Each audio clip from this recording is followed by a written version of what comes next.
Assalamualaikum warahmatullahi wabarakatuh. Saya Siwa Yustianisi dengan NIM 1915040032, mahasiswa jurusan Psikologi Islam UIN Imam Bonjol Padang. Di sini akan menjelaskan beberapa jenis tes, di antaranya yaitu tes Wesloy, IST, dan IPM. Skala Wesloy.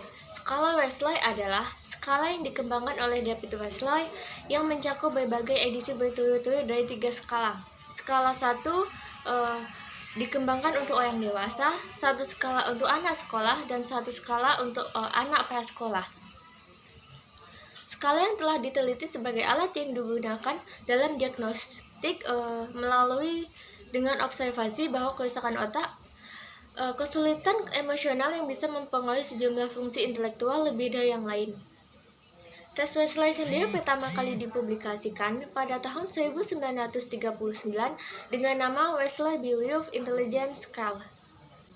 Dasar pemikiran ini yaitu menjelaskan bahwa instrumen yang sudah ada seperti Stratford Binet sangat tidak memadai untuk mengukur intelijensi orang dewasa, sehingga Wesloy Belief dirancang untuk memperbaiki beberapa kelemahan yang ada pada tes-tes sebelumnya, seperti soal tes yang dimiliki bukan untuk orang dewasa, terlalu banyaknya pertanyaan yang penekanannya tidak lebih dari sekadar manipulasi kata-kata. Demikian, untuk memperbaiki kelemahan ini, tes ini didesain terutama untuk orang dewasa dengan menambahkan soal performance untuk menyeimbangkan pertanyaan verbal, mengurangi penekanan pada pertanyaan mengenai kecepatan, dan membuat metode baru untuk memperoleh IQ. Sasaran utama dalam persiapan ini adalah menyediakan suatu tes intelijen yang sesuai untuk orang dewasa. Dalam mempresentasikan skala ini, Wesloy menunjukkan bahwa tes intelijen yang sudah ada terutama dirancang cocok untuk anak-anak sekolah dan diadaptasi digunakan di kalangan orang dewasa untuk menambah beberapa soal sejenis yang lebih sulit. Tetapi, isi tes semacam ini tidak menarik minat orang dewasa.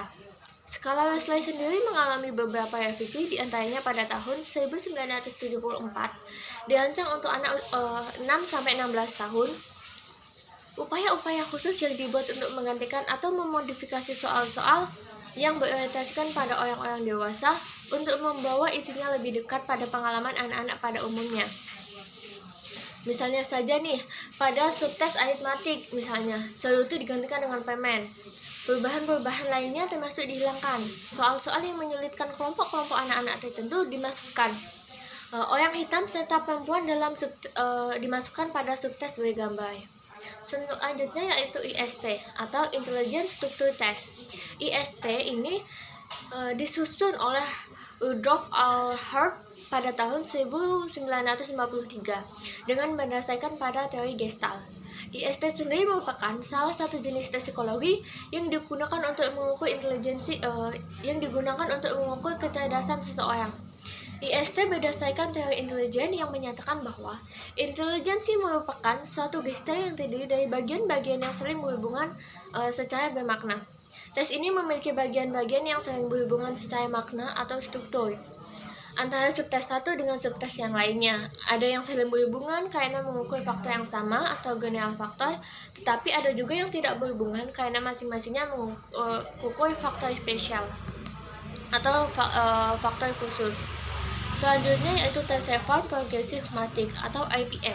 IPM disusun oleh John Cayley Evans, muncul sebagai tes intelijen yang dianggap kulturify, yaitu suatu tes yang digunakan untuk menghilangkan kultur bias atau meminimalkan perbedaan budaya dan dampak dari kemampuan berbahasa. IPM juga digunakan untuk mengukur kecerdasan individu yang memiliki kesulitan membaca, gangguan pendengaran, hingga yang bukan berbahasa atau negative language. Selain itu, dapat digunakan untuk menggali kemampuan suatu individu. Tes Evans Progressive Mathematics atau IPM ini salah satu tes jenis nonverbal kelompok yang paling populer dan digunakan secara luas, baik di Indonesia ataupun di luar Indonesia. Tes Evans sendiri adalah tes yang cocok digunakan setiap saat atau oleh siapapun yang ingin mengetahui intelijen secara umum tanpa terkecuali. Tes ini dapat diaplikasikan pada individu atau kelompok pada usia mulai 5 tahun hingga dewasa. Instruksinya pun sangatlah sederhana, bahkan dapat didesain untuk tidak menggunakan bahasa sama sekali. Tes LPM ini pada mulanya didesain sebagai bentuk tes untuk membantu upaya perekrutan tenaga militer yang terpisah dari faktor pendidikan. Karena pada zaman dahulu banyak orang yang tidak berpendidikan tetapi ingin masuk ke dalam tenaga kemiliteran ataupun polisi. Tes ini juga menuai kritikan karena ketidakkekuatan norma pada IPM dan kelemahan pada buku petunjuk.